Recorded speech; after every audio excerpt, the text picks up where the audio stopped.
You don't just accidentally win an NBA championship. An NBA championship doesn't just fall on your lap. It takes dedication. It takes an entire team to be uber talented, uber focused. And it takes discipline and sacrifice that essentially a lot of people aren't able to make. When we watch this Oklahoma City Thunder team, there's a reason why. You know what's funny? If you look at the coverage from this Oklahoma City Thunder team all season, both regular season and postseason, you'd get so many different angles. You'd get so many different viewpoints of this team. And obviously, everyone has their own opinions. But the fact that there are so many opinions on this team, and some terrible, some great, shows you that, to be completely honest, outside of now champion, this team is unquantifiable. You see, you heard that they're too young to compete, and I understand that. In the history of the NBA, young teams don't usually win in the playoffs. The playoffs are built for experience, and they're built for older teams, older players, because they know the dedication, they know the sacrifice, they know what they have to do. Their blood doesn't get high in high-pressure situations. So when you see in the history of it, young teams usually don't win in the championship. Shai Gilgeous-Alexander, he's a foul merchant. There's a clip going around right now of the guy. I think he's at Barstool. He's just saying he absolutely hates Shai Alexander's game. Well, in the same breath, Shai Alexander became the fourth player all time to win the scoring title, to win the MVP, and to win an NBA Finals, joining Kareem Abdul-Jabbar. Michael Jordan did it 4 times, and Shaquille O'Neal. Kobe Bryant didn't do it. LeBron James didn't do it. Steph Curry didn't do it. Giannis didn't do it. Nikola Jokic didn't do it. Those are the only 4 players: Kareem, Shai, Michael Jordan, and Shaq.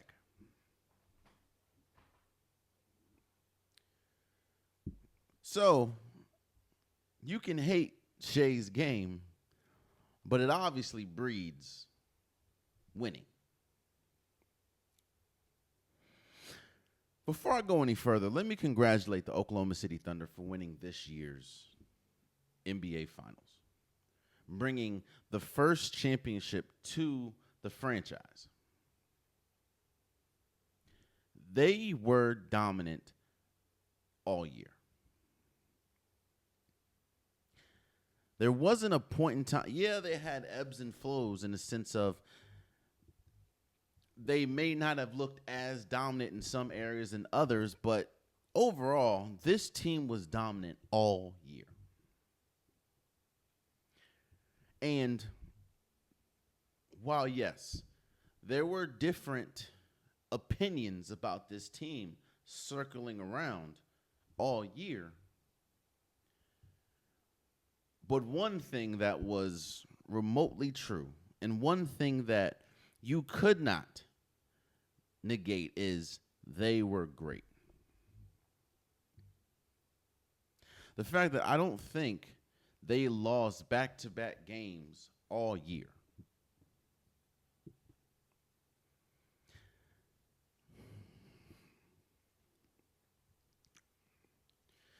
We watched an all-time team. I think they became the 3rd team all-time to win 84 or more games when you include the regular season and playoffs, joining the Bulls and Steph Curry and the Golden State Warriors.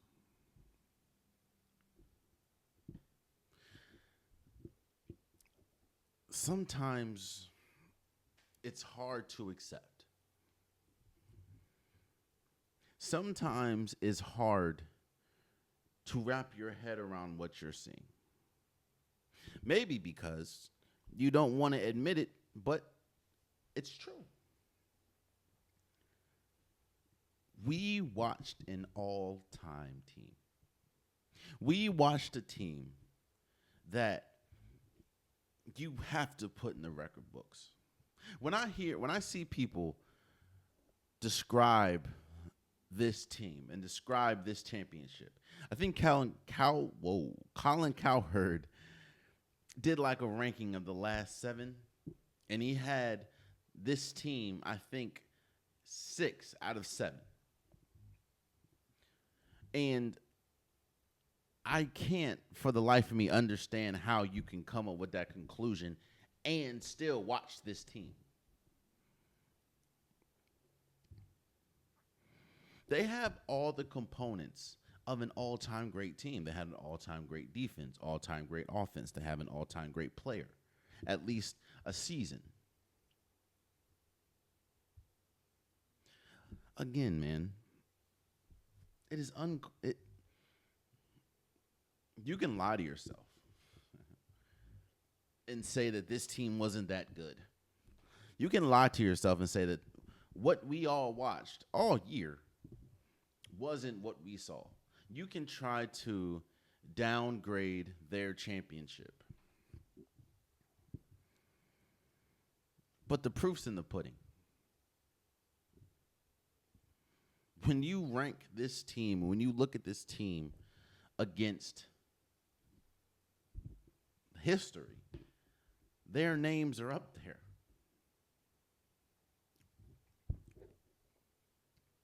I wanna, because I did a reel about it. I want to broach and I want to talk about the dynasty talk. In the video, I said I understand how we want to throw dynasties on people. And a lot of reasons why we want to do that is because, contrary to popular belief, us as fans like dominance. I know they can say that, oh, we like parity. We like, parity. We like the fact that you can go into a season and not really know who's going to win. But ratings show that dominance sells. Ratings shows that people love to see dominance, whether you like to see it crumble or you like to see it rise to the occasion. People watch dominance. People watch Alabama or football. People watch, the Yankees, the Lakers, the Celtics. People watch that because they want to see dominance. And I said that we should chill out and slow down on the dynasty talk because, again, there's been so many instances throughout these last 7 winners, because, again, this is the 7th different consecutive NBA champion. And we're so quick to throw dynasty on them. And as we'll talk about in a second, we are injury away. A team is an injury away from being damn near a dynasty to almost having to rebuild. But I do understand the intrigue of wanting to call this Oklahoma City Thunder team a dynasty. Again, or I'm not going to say call them a dynasty, but they have the components to be the next dynasty. First and foremost, the age. I think this is the second youngest team of all time to win a championship. I think the average age of this team is 24 years old. And honestly, that 24-year-old, I think that age gets brought up because Alex Caruso is like 30. This is a young team. which, again, goes back to, people saying that they don't have a shot because they look at history, and history shows that young people don't, or young teams don't win in the playoffs. Well, this is the exception, obviously. So youth is on their side. Contracts are on their side. You see, if you play it smart, and obviously it's going to have to, as much as a team, like the organization, wants a dynasty, the players are going to have to want a dynasty as well. This only works if the players buy in. And what I mean by that is that second apron, as we're going to talk about a little bit later when we talk about Boston Celtics, that second apron is a monster. And as much as the league can say that they want dynasties, they want teams to constantly win, that's not true. The league is extremely happy that we've had 7 different consecutive NBA champions, because I think the Golden State Warriors and how they did things with Kevin Durant did a nasty taste in the league's mouth. I'm not saying they did anything wrong, but what they did was they saw a loophole. They saw a loophole in the system. And they also pounced on the right time with the TV deals and the expansion of the salary cap. They chose the absolute right time to pounce on Kevin Durant and to essentially build the Golden State dynasty that we saw. Nobody really talks about the fact that a lot of things had to go right beforehand, but that Kevin Durant move really put a sour taste, I think, in the league's mouth. So they were like, we need to find a way to penalize these teams for hoarding all these great players. So that second apron is a beast. And honestly, if you're in the second apron, you essentially, I'm not gonna say have no shot, but you're extremely strapped when it comes to making moves and when it comes to growing your team. But the Oklahoma City Thunder have an opportunity to, I'm not saying bypass the second apron, but push it back. If you sign Shai Gilgeous-Alexander to a contract extension this year, if you sign Chet Holmgren to a contract extension this year, and you sign Jalen Williams, essentially your 3 most important players, to a contract extension this year, that means you're not going to really have to worry about the second apron until probably 3 to 4 years from now, which gives you a 3 to 4 year window to win it all again and again. You see, in that video that I did, I said that give it 2. Seeing as though we haven't seen someone win back-to-back championships since the Golden State Warriors, let's make it 2 before we really start talking about this dynasty talk. But again, I'm not blind. I see that this Oklahoma City Thunder, 9 of their top scorers are coming back next year, including Shai Gilgeous-Alexander, who just won. And if I know that Michael Jordan, Shaq, and Kareem didn't have the Western Conference Finals MVP, but if you want to throw that in there, Shai Gilgeous-Alexander has 4 trophies this year, just this year. Scoring title, MVP, Western Conference Finals MVP, actually 5. NBA Finals and NBA Finals MVP. He won 5 trophies in 1 year.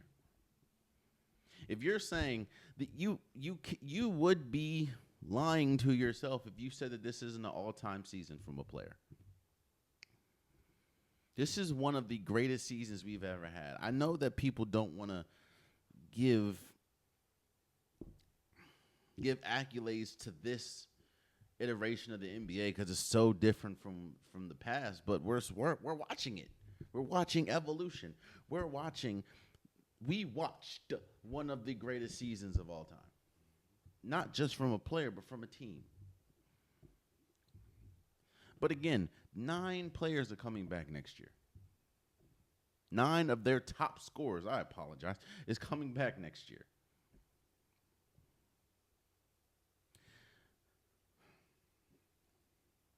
On top of that, when you look at the landscape of the league, as currently constructed, because of injuries, unfortunately, and again, we'll talk about that in a second, because of injuries, I think that they're by far the best team going into next season. If we were doing a too early ranking, they would by far be number 1.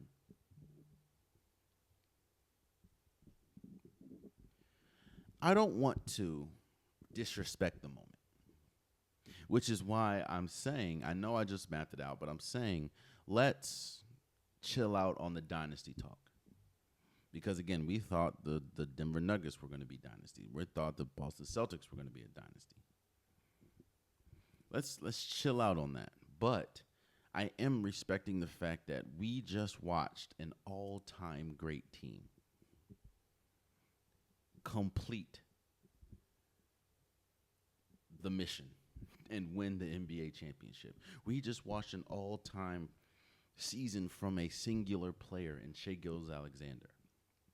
And I think the best part about that was he never, even if you watch the parade, and when he was talking, he never made it just about himself. While he was talking, he made the whole team get up and just stand behind him, which is what the Oklahoma City Thunder do damn near every game.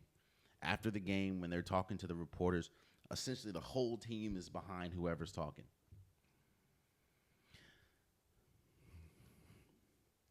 I am on record in saying that I don't think there will be a face of the league. I think there will be faces of the league. And that, honestly, speaks to just the greatness of talent that we have. And I know that a lot of people, Americans, maybe some of the decision makers when we talk about viewing, I know that they're extremely rigid when it comes to making the quote-unquote face of the league be American. I get that. But you can't look out and look at someone like Shai Gilgeous-Alexander, who is Canadian, and say that he's not one of the faces of the league. He's not one of the best players in the league, because you would be lying to yourself. You can't have an all-time great season like this and then just be like, we're going to look at. No. Congratulations to the Oklahoma City Thunder for winning the NBA Finals. The best team in the NBA won the NBA Finals. I know that sounds like a duh moment, but that's not necessarily always true. Sometimes the healthiest team at the end is usually the one that wins it, and that's not necessarily always the best team. This year, I think the best team in basketball won the NBA Finals, and congratulations to the Oklahoma City Thunder. Congratulations, Shai Gilgeous, for having a all-time. You know what's crazy? With this season alone, if Shai Gilgeous retired, he'd be a Hall of Famer. With this season alone, because 5 trophies in 1 year.